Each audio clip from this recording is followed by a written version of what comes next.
काम आपने करवाया है, इसमें हमने देखा कि एविएशन एंड सस्टेनेबल टूरिज़्म, इससे बहुत बूम आएगा, बहुत लोगों को जागरूकता बढ़ेगी और टूरिज़्म ऑटोमेटिकली बढ़ेगा ही बढ़ेगा। तो इन्वेस्टर्स इसमें किस तरह से देखते हैं? Investment is a very important thing. जो भी डेवलपमेंट हो रहा है एविएशन इंडस्ट्री में या टूरिज़्म में, गवर्नमेंट की एक लिमिटेड रिसोर्सेज होते हैं जी। और उनकी फिर अप्रोच भी लिमिटेड हो जाती है जी। उसको अनलिमिटेड करने के लिए, और ताकि जो एक्सपेंशन आ रहा है, जिस स्पीड से ग्रोथ हो रही है जी।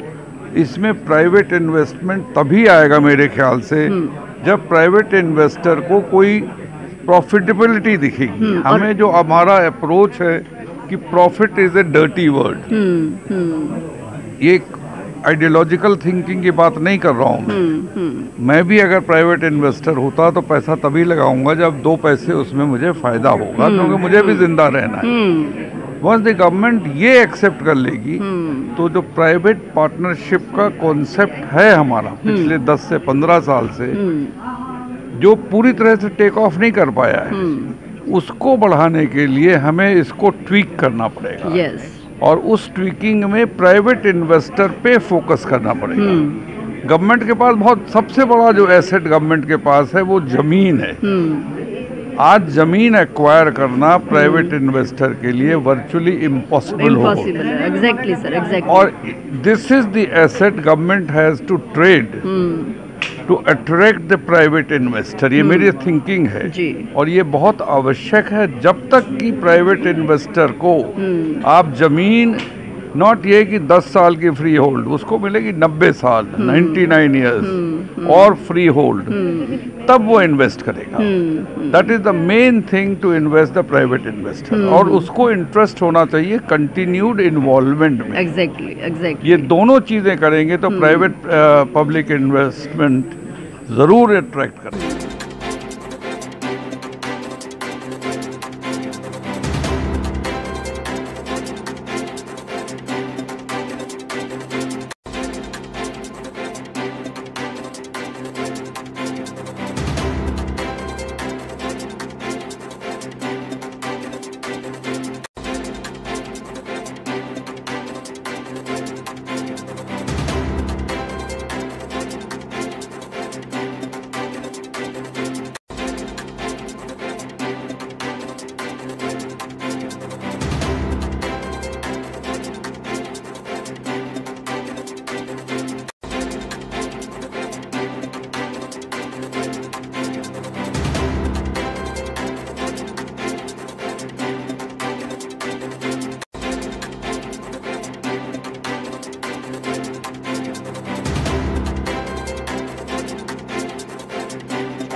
इस टाइम हम मौजूद हैं आईआईसी में।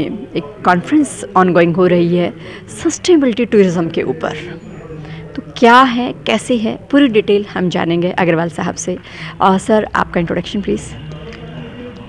मेरा नाम है विजय प्रकाश अग्रवाल। मैं चेयरमैन रहा था एयरपोर्ट्स अथॉरिटी ऑफ इंडिया का फ्रॉम 2009 से 2013 तक। उसके बाद में after retirement I have been helping Haryana government for civil aviation project at Hisar, तो उस पर काम कर रहे हैं। So I am associated with this particular organisation fast, which is there for sustainable tourism and aviation. So this conference was aviation and tourism. Aviation and tourism जो है, aviation और tourism ये दोनों एक दूसरे से जुड़े हुए हैं और एक दूसरे को पुश देते हैं। जैसे अब एग्जांपल के लिए सामने है अयोध्या पे एयरपोर्ट बन रहा है। नया एयरपोर्ट शुरू हो जाएगा और उससे सभी मेट्रो से कनेक्टिविटी उसको दी जा रही है, तो उससे एक बहुत बड़ा टूरिज़्म का पोटेंशियल बूस्ट मिलेगा। पहले आपने मुश्किल से सुना होगा कोई अयोध्या जा पाता था, लेकिन जब बाई एयर कनेक्ट हो जाएगा, हाई स्पीड ट्रेन से कनेक्ट हो जाएगा, तो अयोध्या में बहुत सारा टूरिज़्म आएगा। ऐसे ही अगर इसको देखें आप बनारस को, तो बनारस में भी कॉरिडोर बनने के बाद एयरपोर्ट कनेक्टिविटी है, तो एकदम वहाँ पे ट्रैफिक बहुत ज़्यादा ग्रो कर गया। पिलग्रिम की एक वैल्यू अलग ही हो जाएगी। अब एक और नया टर्मिनल वहाँ पे बन रहा है। तो इसी तरह से इंदौर में, उज्जैन के कॉरिडोर बनने के बाद से एकदम वहाँ पे बूस्ट आया है, इंदौर में बहुत सारे लोग जाने लगे। तो इससे जो एरिया कनेक्टिविटी मिल जाती है, एयरपोर्ट बन जाता है, कनेक्टिविटी मिल जाती है, तो लोग वहाँ जाना चाहते हैं, देखना चाहते हैं, देश को घूमना चाहते हैं। तो इसका बहुत बड़ा एक उद्देश्य है इस पर्टिकुलर ऑर्गेनाइजेशन का। तो इसमें कहाँ पे मिसिंग लिंक है, क्या हम नहीं कर रहे, क्या हम ठीक से नहीं कर रहे हैं, उन पे सरकार का तवज्जो हम बुलाते हैं। तो हम सेमिनार, अल्टरनेट सेमिनार करते जाते हैं, एक बार एविएशन के ऊपर, एक बार टूरिज्म के ऊपर। तो ये एविएशन पे था, अगला सेमिनार टूरिज्म के ऊपर होगा। और उसमें नाम दिया सर सस्टेनेबल टूरिज्म का।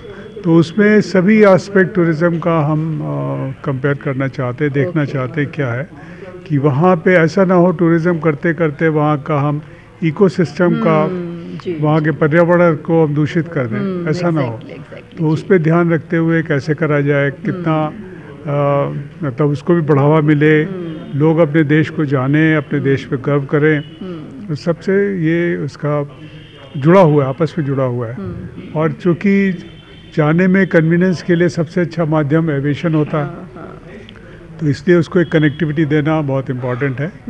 और गवर्नमेंट राइटली हर ऐसे टूरिज़्म से इम्पॉर्टेंट जगहों को कनेक्टिविटी दे रही है, सभी जब डेवलप हो रहा है। सर एक चीज़ तो हो रही है कि जहाँ पर भी जैसे ही एयरपोर्ट की बात आती है, तो वहाँ की जहाँ पर भी एयरपोर्ट कहीं फाइनल होने वाला है या जिक्र भी चला है, तो वहाँ की ज़मीनों के रेट जो है ना वो बहुत एकदम से हाइक हो जाते हैं।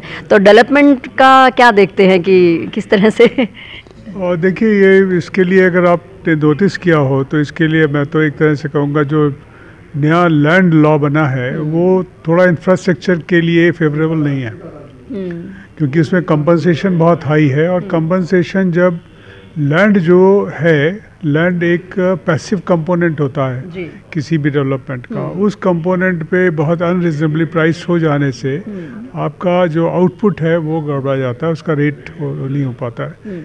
इसलिए जैसे आप देखें कोई इंडस्ट्रियल टाउनशिप बननी है, वहाँ पे अगर लैंड कॉस्ट बहुत ज़्यादा हाई हो तो वो रिफ्लेक्ट करेगी आपके प्रोडक्ट कॉस्ट हाई हो जाएगा तो कम्पिटिटिव नहीं रहेंगे।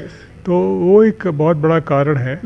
और अब इसको रिवर्स तो नहीं किया जा सकता, किसी स्टेज पे इसका कोई वाया मीडिया निकाला जाना चाहिए कि इस पर बहुत ज़्यादा कॉस्ट भी नहीं पड़े इंफ्रास्ट्रक्चर के ऊपर, क्योंकि उसका बेनिफिट तो सभी लोग लेते हैं, लेकिन खर्चा उस सेक्टर के ऊपर आता है।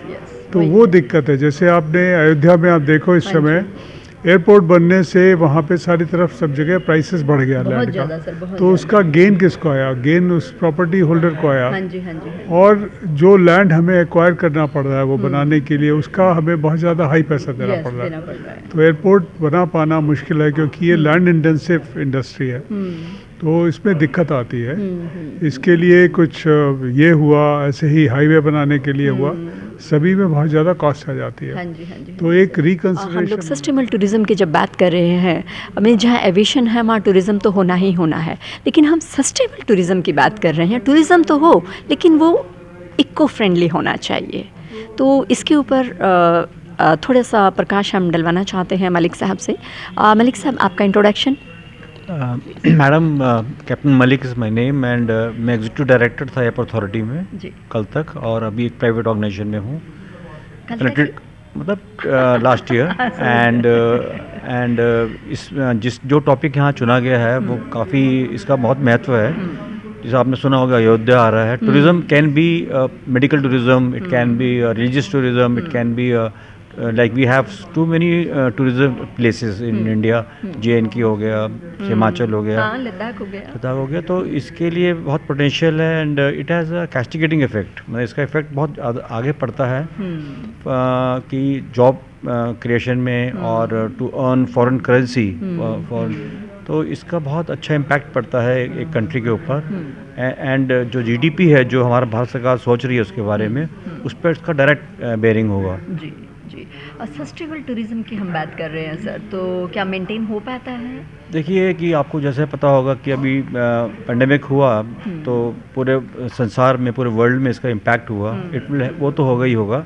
हमारे यहाँ पे एक्ट ऑफ गॉड जो नेचर के कुछ होते हैं, जैसे बाढ़ हो गई या अर्थक्वेक हो गया ये सब चीज़ें भी बहुत हैं, जैसे जोशीमठ में हो रहा है और यहाँ शिमला जम्मू साइड में भी हुआ। तो इन चीज़ों से फ़र्क तो पड़ता ही है as a image to the country, तो इसका तो इम्पैक्ट रहेगा।